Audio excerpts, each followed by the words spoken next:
Hey guys, in this video I'm going to show you how to connect Tradingview to Bybit. And it's really easy and simple. I'm going to show you how to do this step by step.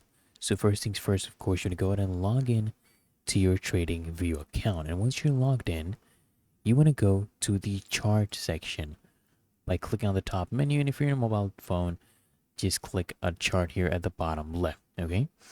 Then what you need to do is you need to access the trading panel. So at the bottom of your chart screen, you'll see a tab labeled Trading Panel. You just want to click on it to open a list of supported brokers. And then you just want to find and select Bybit from the list of available brokers. And if it's not already visible, you might need to search for it in the list. And then they will prompt you to log into your Bybit account. So a login window will pop up. Just enter your Bybit account credentials. And if you don't already have an account yet, you can quickly create one on the Bybit website.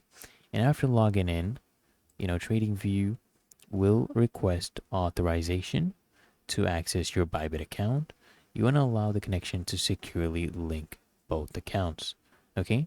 And once connected, you'll have access to Bybit's trading features directly from TradingView.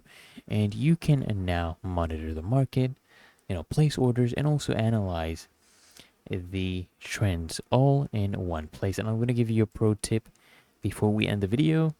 You want to make sure that your Bybit API keys are correctly configured, for seamless integration with TradingView. And that's all there is to it. So I hope this guide provided value to you. And if it did, guys, consider smashing that like button as well as subscribing to frequently asked questions. And I'll see you in the next one.